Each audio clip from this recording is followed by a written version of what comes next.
News glitz நேயர்களுக்கு வணக்கம்.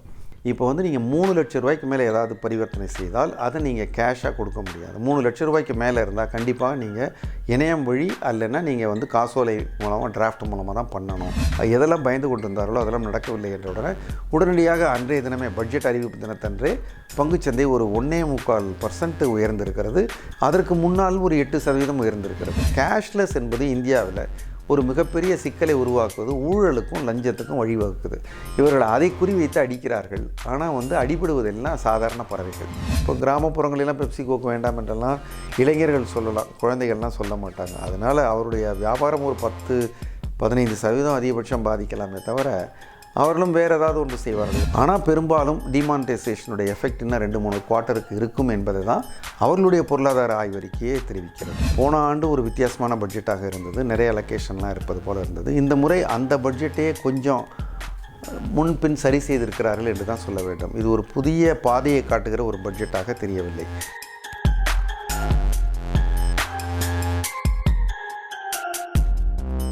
இரண்டாயிரத்தி 17-18 ஆண்டுக்காக கொண்டு வந்திருக்கிற பட்ஜெட், அதை பொருளாதார நிபுணரா நீங்க எப்படி பார்க்குறீங்க? இந்த பட்ஜெட் பலத்த எதிர்பார்ப்புகளுக்கும் கொஞ்சம் பயத்துக்கு நடுவில் வெளிவந்திருக்கிற பட்ஜெட். பொருளாதார ஆய்வறிக்கை வெளிவந்த போது அதில் அவர்கள் குறிப்பிட்டே சொன்னார்கள், பொருளாதார வளர்ச்சி டிமானிட்டைசேஷனால் குறைஞ்சிருக்கு என்று. ஆக பொருளாதார வளர்ச்சி நிறைய குறைந்திருப்பதாக பொருளாதார அறிக்கை, அரசனுடைய பொருளாதார அறிக்கையை ஒப்புக்கொள்ளுகிறதே. அதனால் ஒரு வளர்ச்சிக்கு நிறைய செய்வார்கள் என்கிற ஒரு எதிர்பார்ப்பு பட்ஜெட் தாக்கல் செய்வதற்கு ஒரு நாள் முன்னதாகவே வந்துவிட்டது. அது தவிர முதன்முறையாக ஒரு ரயில்வே பட்ஜெட்டும் மெயின் பட்ஜெட்டும் ஒன்றா சேர்ந்த ஒரு நிலைமை வேறு இந்த முறை இருந்தது. இதெல்லாம் போதாதென்று ட்ரம்ப் வந்திருக்காரு. அவர் செய்த சில காரியங்கள்னால இந்திய தொழில்துறையில் சில பாதிப்புகள் வரலாமா, அதற்கு என்ன செய்வார்கள் எதிர்பார்ப்பு. வழக்கமாக 28 பிப்ரவரி தான் இவர்கள் பட்ஜெட் தாக்கல் செய்வார்கள். அதற்கு பிறகு ஏப்ரல் 1ஆம் தேதியிலேருந்து அது நடைமுறைக்கு வரும். இந்த முறை எங்களுக்கு கூடுதல் அவகாசம் வேணும் தயாரிப்பு செய்வதற்கு என்று சொல்லி இனி ஒவ்வொரு ஆண்டுமே நாங்கள் பிப்ரவரி 1ஆம் தேதின்னு சொல்லி 1ஆம் தேதியே செய்திருக்கிறார்கள். அதனால் இவர்கள் எந்த புள்ளி விவரங்களின் அடிப்படையில் செய்யணுமோ அந்த புள்ளி விவரங்கள் இவர்களுக்கு முழுமையாக கிடைக்காமல் இருக்கிற ஆபத்தும் இருக்கிறது. இந்த சூழ்நிலையில் வெளிவந்திருக்கிற இந்த பட்ஜெட்டு பாஸ் மார்க் என்று சொல்லலாம். பெரிதாக இவர்கள் ரொம்ப ஸ்கோர் பண்ணதாகவும் சொல்ல முடியாது, அதே போல் இவர்கள் பெரிதாக எதையோ எடுத்துக்கொண்டு விட்டதாகவும் சொல்ல முடியாது. டாப் கட் பார்த்தா அப்படி தான் சொல்லலாம். கடந்த ஆண்டு தாக்கல் செய்யப்பட்ட பட்ஜெட், இந்த ஆண்டு தாக்கல் செய்யப்பட்ட பட்ஜெட் ரெண்டும் எந்த மாதிரி இருக்கு? இல்லை, போன வருஷத்தோடு இந்த வருஷம் கம்பேர் பண்ணுவதற்கு பெரிய அளவீடுகள் ஒன்றும் இல்லை. போன ஆண்டு ஒரு வித்தியாசமான பட்ஜெட்டாக இருந்தது, நிறைய அலோகேஷன்லாம் இருப்பது போல் இருந்தது. இந்த முறை அந்த பட்ஜெட்டையே கொஞ்சம் முன்பின் சரி செய்திருக்கிறார்கள் என்று தான் சொல்ல வேண்டும். இது ஒரு புதிய பாதையை காட்டுகிற ஒரு பட்ஜெட்டாக தெரியவில்லை. குறிப்பாக சிலவற்றை செய்திருக்கிறார்கள் தான், ஆனால் இவர்கள் செய்யாமல் இருப்பதற்கான ஒரு காரணமும் இருக்கிறது. ஏன்னா எப்பயுமே ஒரு பட்ஜெட்டில் ஒரு பெரிய மாற்றம் வர வேண்டுமென்னா அது இன்டைரக்ட் டேக்ஸ் இல்லை டைரக்ட் டேக்ஸில் வரணும். இன்டைரக்ட் டேக்ஸில் இவர்கள் கொண்டு வர முடியாது. ஏன்னா இப்போ ஜூலையில் ஜிஎஸ்டி வரப்போகுது. அதில் கூட்ஸ் அண்ட் சர்வீசஸ் டேக்ஸில் இவர்கள் பெரிய மாற்றங்கள் அப்போ வர இருக்கிறதுனால இப்போ ஒரு மாற்றங்கள் செய்தால் அது ஒரு குழப்பத்தை உண்டாக்கும் என்று புத்திசாலித்தனமாகவே இப்போதைக்கு எந்த இதிலும் கை வைக்காமல் விட்டிருக்கிறார்கள். அதனால் ஒரு பகுதி பட்ஜெட்டில் எதுவும் செய்யாத ஒரு பட்ஜெட்டாக இது வந்துட்டதுனால நமக்கு இந்த பட்ஜெட் ஒரு வித்தியாசமான பட்ஜெட்டாக தெரியாமல் போகுது. வருமான வரி 10%-லிருந்து 5% குறைச்சிருக்கிறத எப்படி பார்க்குறீங்க? இது வருமான வரி குறைப்பாக நாம் இந்த அரசை எப்பயுமே பாராட்டத்தான் வேண்டும். இவர்கள் கடந்த ஆண்டும் இவர்கள் முதல்ல பட்ஜெட் போட்ட போதும் ஒரு சலுகை கொடுத்தார்கள். கடந்த ஆண்டில் முதல் முறையாக கொஞ்சம் கூடுதல் வருமானம் வருகிற பணக்காரர்கள் மீது ஒரு வரி போட்டார்கள். ஒரு சர்சார்ஜ் போட்டாங்க. மோர் தேன் 1 crore இன்கம் இருந்தால் 15% சர்சார்ஜ் என்று போட்டார்கள். இந்த முறையும் கூட அவர்கள் டைரக்ட் டேக்ஸில், இன்கம் டேக்ஸில் சில மாற்றங்கள் செய்திருக்கிறார்கள். இப்போ செய்திருக்கிற மாற்றம் 2.5 லட்சம் ரூபாய் வரைக்கும் இருக்கிறவங்களுக்கு வருமான வரி இல்லை. 2.5 லட்சத்துலேருந்து 5 லட்சம் வரைக்கும் இருந்தால் 10% என்று இருந்ததை இவர்கள் 5% குறைத்திருக்கிறார்கள். பலரும் என்ன சொன்னாங்க, இந்த ஸ்லாபையே உயர்த்தி விடுவார்கள் என்று எதிர்பார்த்தாங்க. அப்படி செய்திருந்தால் பல பேர் வரி வலயத்திலேருந்து வெளியில் போயிடுவாங்க. இந்த அரசாங்கத்துடைய நோக்கம் அதிகமான மக்களை வரி கட்ட செய்ய வேண்டும். குறைவாக கட்டினால் கூட பரவாயில்லை, வரி செலுத்துவது தான் ஒரு வெளிப்படையான ஒரு பொருளாதாரத்துக்கு உதவி என்று நினைத்தார்கள். அது மாதிரி ஒரு க்ரியேட்டிவாக யோசித்து புதுமையாக ஒரு 5% என்று தைரியமாக செய்திருக்கிறார்கள். அது தவிர இந்த 5% கட்டக்கூடிய ஒரு நிலையில் இருக்கிற 5 லட்சத்துக்கு மட்டும் கட்டக்கூடியவர்களுக்கு 1 பேஜ் கொடுத்தா போதும்னு சொல்லியிருக்கிறாங்க. ஆக அதை சுலபமும் ஆக்கியிருக்காங்க. குறைக்கவும் செய்திருக்கிறாங்க. இதனால் வந்து எல்லா வரி கட்டுகிற மனிதர்களுக்கும், நேரடி வரி யார் கட்டினாலும் ஸ்லாபு 5 லட்சத்துக்கு மேலே போனால் கூட அவங்களுக்கும் இதில் இந்த ஆதாயம் உண்டு. இப்போ 2.5 லட்சத்துலேருந்து 5 லட்சங்கிறது 2.5 லட்சம் ரூபாய்க்கு வந்து 10% வரி 5 குறைக்கிறதுனால ஒரு 12,500 ரூபாய் ஒவ்வொரு வரி கட்டுகிறவருக்கும் 5 லட்சம் வரைக்கும் வருமானம் இருந்தால் அவர்களுக்கு ஒரு மீதமாகிற மாதிரி செஞ்சுருக்காங்க. தமிழகத்துல பெப்சி கோக் எதிரான மனப்பான்மை உருவாகி இருக்கு. இதனால எதுவும் மாற்றம் ஏற்படுமா? எனக்கு தெரிஞ்சு இப்போ வந்து பெப்சி கோக்கை வாங்கக்கூடாதுன்னு சொல்கிறாங்க. இது வந்து இப்போது இந்தியாவில் செய்தித்தாள் படிக்கிறவர்களுடைய எண்ணிக்கையே ரொம்ப குறைவு, ஊடகங்கள் பார்க்கிறோடைய எண்ணிக்கை குறைவு, இது போன்ற ஒரு அவேர்னஸ் இருக்கிறோடைய எண்ணிக்கையெல்லாம் குறைவு. இப்போ கிராமப்புறங்களெல்லாம் பெப்சி கோக் வேண்டாம் என்றெல்லாம் இளைஞர்கள் சொல்லலாம், குழந்தைகள்லாம் சொல்ல மாட்டாங்க. அதனால் அவருடைய வியாபாரம் ஒரு 10-15% அதிகபட்சம் பாதிக்கலாமே தவிர அவர்களும் வேறு ஏதாவது ஒன்று செய்வார்கள். இது எல்லாமே வந்து முன்னாடி பெஸ்டிசைடு என்ற ஒரு இஷ்யூ வந்தபோது இது மாதிரி ஒரு பயம் இருந்தது. அதனால் இன்றைக்கி உலகமயமாக்கல் வந்த பிறகு எதையும் சாராமல் யாரும் இல்லை. அதனால் இது ஒரு காலப்போக்கில் மாறிடும்னு நினைக்கிறேன். ஏன்னா வியாபாரிகளுக்கே வியாபாரம் குறைந்து விடும். இந்தியாவில் அது போன்ற ஒரு சாஃப்ட் ட்ரிங்க் தயாரிக்கிற மேனுஃபேக்சரிங் கெப்பாசிட்டி இன்னும் அதுக்கு ஈக்குவலாக பெருசாக இல்லை. அதனால் இது எல்லாம் ஓரளவிற்கு தான் தாக்கம் இருக்குமோ என்று எனக்கு தோன்றுகிறது. நாட்டுடைய வரவுக்கும் செலவுக்குமான வித்தியாசம் எப்படி இருக்கு? இப்போ வந்து இந்த ஆண்டு அரசாங்கம் வந்து ரயில்வே பட்ஜெட்டை இணைத்து கொண்டிருப்பதனால அதனுடைய வரவு செலவு ரயில்வே வரவு செலவையும் சேர்த்து பெரிய தொகையாக தெரிகிறது. இப்போ உதாரணத்திற்கு நான் வந்து ஒரு கற்பனையான எண்களை வச்சு புரிகிறதுக்காக சொன்னால், சரியான எண்களை சொல்லலை, ஒரு உருவகமான எண்களை சொன்னால், இந்த ஆண்டு மத்திய அரசாங்கத்தினுடைய மொத்த, அதாவது 2017 ஏப்ரல்லேருந்து 1ஆம் தேதியிலேருந்து 2018 மார்ச் 31 வரைக்கும் இருக்கிற 12 மாதங்களுக்கு இந்த அரசாங்கம் செய்ய போகிற மொத்த செலவு ஒரு 21 லட்சம் ரூபாய். நம்ம 20 லட்சம் என்று வச்சுக்கோம் ஒரு பேச்சுக்கு. இப்போது அரசாங்கம் வந்து வரி மூலமாக சில வருமானம் அவர்களுக்கு வருகிறது. அது தவிர அவர்கள் வந்து டிஸ்இன்வெஸ்ட்மெண்ட் செய்கிறாங்க, அவர்களுக்கு சில வட்டி வருமானங்கள் வருகின்றன. இந்த வருமானங்கள் எல்லாம் சேர்த்து இவர்களுக்கு ஒரு 15 லட்சம் ரூபாய் வருகிறது. ஆனால் 20 லட்சம் ரூபாய்க்கு இவர்கள் செலவு செய்ய வேண்டும். அப்போது இவர்களுக்கு 5 லட்சம் ரூபாய் பற்றாக்குறையாக இருக்குது. இந்த 5 லட்சம் ரூபாயை அவர்கள் வந்து கடன் திரட்டுவார்கள். ஒன்று நம்மளை மாதிரி பிஎஃப் எல்லாம் கட்டுறதெல்லாம் கூட அரசாங்கம் அதை கடனாக எடுத்துக்கொள்ளும், எல்ஐசியிலேருந்து கடன் வாங்கும், அவங்களே பாண்டெல்லாம் வெளியிடுவாங்க. ஆக புதிதாக அரசுக்கு ஒரு 5 லட்சம் ரூபாய் கடன் சேரும். அதுக்கு அவர்கள் வட்டி கொடுக்க வேண்டும். ஆக இந்த 5 லட்சம் ரூபாய் என்பது எவ்வளவு வாங்கலாம், 5 லட்சங்கிறது சரியா, 3 லட்சம் தான் சரியா, 7 லட்சம் அதிகமாக என்றெல்லாம் நாம் புரிந்து கொள்வது சிரமமாக இருக்கும். சின்ன நாடு, பெரிய பொருளாதாரம், சின்ன பொருளாதாரம். அதற்காகத்தான் ஒரு வரையறை என்ன வச்சுருக்கிறாங்கன்னா, ஒரு நாட்டினுடைய மொத்த உற்பத்தி என்கிற சொல்லப்படுகிற gross domestic product including services value அது 100 ரூபாய் என்றால் நீங்கள் வந்து ஒரு 3.5 ரூபாய் வரைக்கும் நீங்கள் ஒரு கடன் வாங்கலாம், அது உங்களுக்கு தாங்கும் என்று அவர்கள் சொல்லியிருக்கிறார்கள். அந்த விதத்தில் பார்த்தா இந்த ஆண்டு இவர் எதிர்பார்க்கிற நாட்டினுடைய ஒட்டுமொத்த வளர்ச்சி ஜிடிபியோட கம்பேர் பண்ணுற போது 3.2% அவர் செய்வதாக சொல்லியிருக்கிறார். தொடர்ந்து நாங்கள் வரும் ஆண்டுகளில் 3% இதை கட்டுப்பாட்டுக்குள் வைத்திருப்போம் என்று சொல்லியிருக்கிறார். அது ஒரு பாராட்டத்தகுந்த விஷயம் என்று நினைக்கிறேன். டிமானிட்டைசேஷன் ஆனதுனால இந்த பட்ஜெட்ல என்ன மாதிரியான தாக்கம் ஏற்பட்டிருக்கு?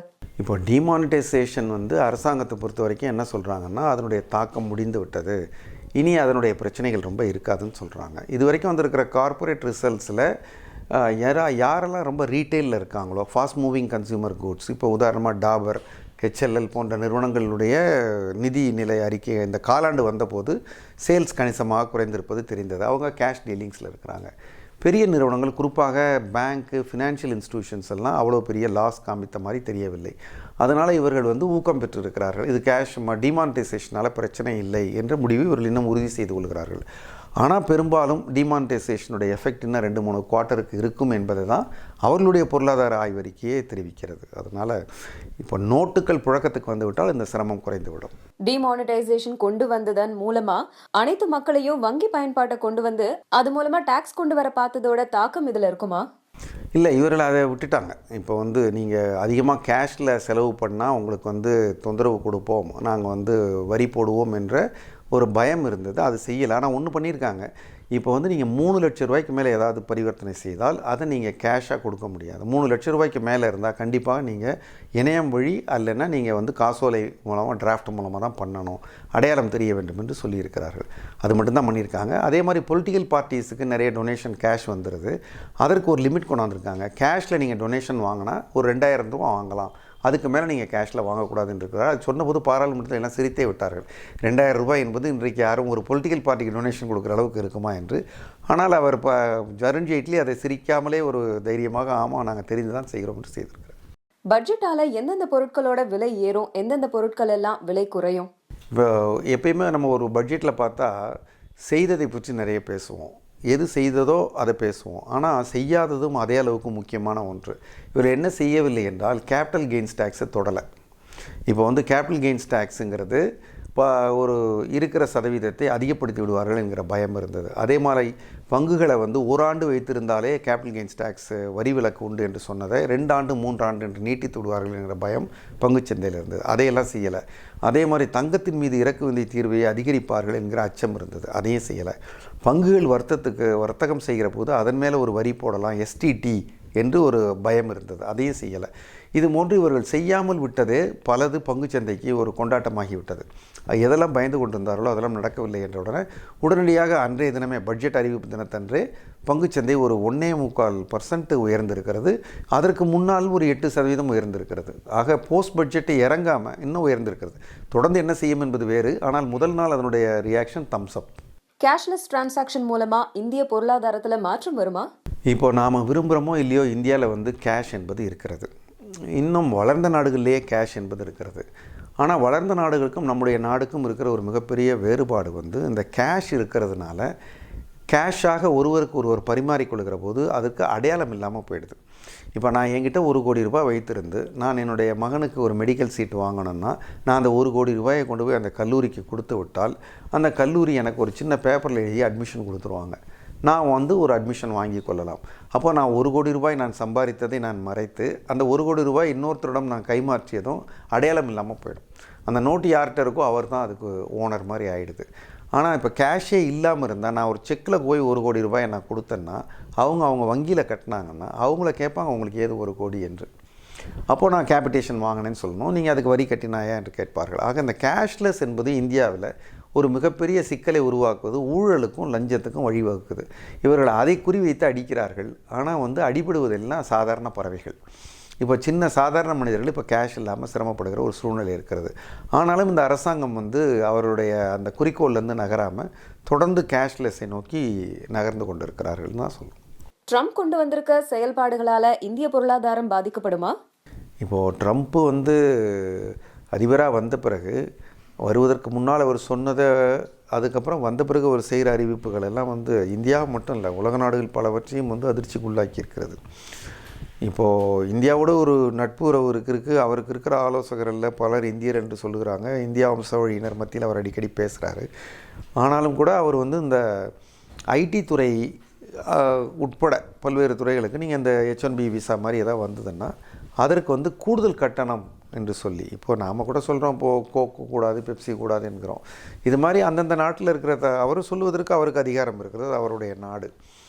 என்னை பொறுத்தவரை இந்தியர்கள் வந்து திறமை மிக்கவர்கள். இந்தியாவினால் அமெரிக்காவுக்கு மிகப்பெரிய பலன் உண்டு. அங்கே நாம் வெறுமனே H1B விசாவில் மட்டும் நம்ம போகவில்லை. நாம் வந்து பல தொழிலதிபர்களாக வந்துட்டோம். இப்போ அடுத்தடுத்த ஜென்ரேஷன் வந்து பெரிய வேலை கொடுக்குற முதலாளிகளாகவும் நம்ம இருக்கிறோம். இந்தியாவில் இருக்கிற பல நிறுவனங்கள் அவங்களுடைய வியாபாரத்தின் ஒரு பகுதி வியாபாரத்தை அமெரிக்காவுக்கு இந்தியர்களை அனுப்பிச்சு சம்பாதித்து கொண்டிருக்கிறார்கள். அதே போல் அமெரிக்காவில் இருக்கிற நிறுவனங்களும் இந்தியா போன்ற நாடுகளிலிருந்து குறைந்த செலவிற்கு ஆட்களை எடுத்து அவர்களும் லாபம் செய்து கொண்டிருக்கிறார்கள். அதனால் நான் நினைக்கிறேன், ஒன்று இதை ட்ரம்ப் ரொம்ப வலிமையாக செய்துவிட முடியாது, போக போக மாறும். இப்போ ப்ரப்போஸ் பண்ணியிருக்காரு. 2வது அப்படியே வந்து விட்டாலும் இவற்றையெல்லாம் சமாளிக்கிற திறன் இந்தியர்களுக்கு இருக்குன்னு நினைக்கிறேன். ஓவராலாக இந்த பட்ஜெட் எப்படி இருக்குன்னு சொல்லுங்கள். ஒவ்வொரு பட்ஜெட்டையும் வந்து பொருளாதார அறிஞர்கள் முதல்ல முக்கியமாக கவனிக்கிறது வந்து 3 புள்ளி விவரங்களை பார்ப்பாங்க. ஒன்று வந்து அவங்க ஃபிஸ்கல் டெபிசிட் எவ்வளோ இருக்குன்னு பார்ப்பாங்க. ஒரு நாட்டினுடைய பொருளாதாரம் 100 ரூபாய் என்றால் அதனுடைய ஜிடிபி growth இல்லை, அதனுடைய மொத்த ஜிடிபி அளவு 100 ரூபாய் என்றால் அவர்கள் அந்த அரசாங்கம் வாங்கக்கூடிய கடனுடைய அளவு வந்து ஒரு 3% தான் இருக்கலாம், 3.5% தான் இருக்கலாம் என்று ஒரு கட்டுப்பாடு budget management and fiscal responsibility என்கிற ஒரு சட்டத்தின் மூலமாகவே நாமே நமக்கு உருவாக்கி வைத்திருக்கிறோம். அதன்படி பார்த்தா இந்த ஆண்டு இந்த பட்ஜெட்டில் அவருடைய வரவுக்கும் செலவுக்கும் இருக்கிற இடைவெளியாக அவர் வைத்திருக்கிற தொகை ஜிடிபியில் மொத்தத்தில் பார்த்தா 3.2% என்று நிதியமைச்சர் சொல்லியிருக்கிறார். அது ஒரு ஆரோக்கியமான ஒரு விஷயம். ஒரு வளர்ச்சி குறைந்திருக்கிற ஒரு காலகட்டத்தில் இவர் நிறைய சலுகைகளை அள்ளிவிட்டு கடன்களை வாங்கி ஒரு அளவுக்கு இந்த ஒழுங்கிலிருந்து மாறிவிடுவாரோங்கிற பயம் இருந்தது. அதை செய்யலை. அதே மாதிரி ரெவென்யூ டெபிசிட் என்று சொல்லுகிற வரவுக்கும் செலவுக்குமான இடைவெளி வந்து 1.9% பெக் பண்ணியிருக்காரு. அதுவும் ஒரு பாராட்டத்தகுந்த ஒரு விஷயமாக இருக்கிறது. இன்னொன்று, இவர்கள் செய்கிற மொத்த செலவில் எவ்வளவு வந்து அந்த ஆண்டே காணாமல் போய்விடுகிற செலவினங்கள், எவ்வளவு தொகை வந்து தொடர்ந்து வருமானம் தரக்கூடிய கேபிட்டல் எக்ஸ்பென்சஸ் என்று பார்க்கிற பொழுது கடந்த ஆண்டை விட இந்த ஆண்டு 24% கேபிட்டல் எக்ஸ்பெண்டிச்சரை அதிகப்படுத்தியிருப்பதாக அவர் சொல்லுகிறார். அப்படி செய்திருக்கிற பட்சத்தில் அது ஒரு பாசிட்டிவான பாயிண்ட்டாக பார்க்கலாம். ஆக இந்த 3 விஷயங்கள்லையும் as a finance minister from economist angle has scored a very good mark என்று சொல்லலாம். ஜிஎஸ்டி மூலமா என்ன மாதிரியான தாக்கம் ஏற்படும்? இப்போது பட்ஜெட்டுக்கும் ஜிஎஸ்டிக்கும் பெரிய வித்தியாசம் இருக்குது.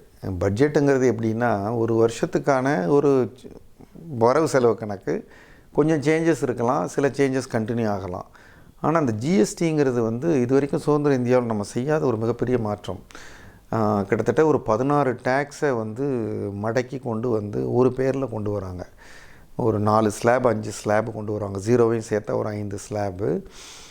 ஸ்டேட் கவர்மெண்ட் ஒரு டேக்ஸ் போடுறாங்க, சென்ட்ரல் கவர்மெண்ட்டு எல்லாம் பண்ணி ஒரு பெரிய மாற்றம் கொண்டு வராங்க. இது தவிர ஜிஎஸ்டியில் வந்து வரி கட்டாமல் யாரும் தப்பிக்கவே முடியாது என்பது போல் ஒரு பெரிய நிலைமையை புதுசாக உருவாக்குறாங்க. அதனால் இது எல்லா வியாபாரிகளையும், பெரிய வியாபாரி, சின்ன வியாபாரி, எந்த தொழில் செய்வோர் எல்லாரையும் வந்து தொட்டு போகிற ஒரு முக்கியமான விஷயமாயிடுச்சு.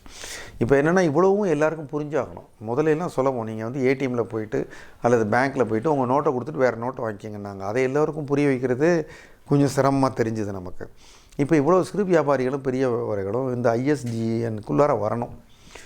ஜிஎஸ்டிஐஎன் என்று ஒன்று வச்சுருக்காங்க, புதிய ஒரு அமைப்பு. இந்தியாவில் வசூலாகிற மறைமுக வரியில் கிட்டத்தட்ட பாதி வரி இதன் மூலமாக தான் வரப்போகுது. ஆக சர்வீஸ் டேக்ஸ் இதில் தான் வரும், கஸ்டம்ஸ் டியூட்டி இதில் தான் வரும், எக்ஸைஸ் டியூட்டி இதில் தான் வரும். இதை எல்லாம் செய்கிறதுக்கு ஒரு கடுமையான முயற்சி. ஆனால் இந்த அரசாங்கம் வந்து ரொம்ப வேகமாக அதில் முன்னேறிட்டு இருக்காங்க. ஸ்டேட் ஃபினான்ஸ் மினிஸ்டர்ஸ் அல்லது ஸ்டேட் ரெப்ரசன்டேட்டிவ்ஸு, சென்ட்ரல் கவர்மெண்ட்டுடைய மினிஸ்டரு, அவங்க செக்ரட்டரிஸ் எல்லாருமே சேர்ந்து தொடர்ந்து வேகமாக மீட்டிங் நடத்திக்கிட்டு வேகமாக வேலை நடக்குது. பெரும்பாலான விஷயங்கள் ஒப்புக்கொள்ளப்பட்டு விட்டன. 1-2 தான் சின்ன சின்ன தீர்க்கப்பட வேண்டிய விஷயங்கள் இருக்கின்றன. இது ஜூலையில் வரும்னு சொல்கிறாங்க. வந்தால் கொஞ்சம் டீத்திங் ட்ரபிள் இருக்கும். பட் ஆனால் இது ஒரு பெரிய மாற்றமாக இருக்கும். இதற்கு பிறகு அரசாங்கம் நம்பிக்கொண்டிருப்பது போல் உண்மையிலேயே வந்து வரி வருமானம் அதிகமாகிடும். வருமானம் அதிகமாயிட்டாலே அரசாங்கம் சௌரியமாயிடும். அதற்கப்புறம் அவர் நினைக்கிற நலத்திட்டங்களை எல்லாம் செய்ய முடியும்.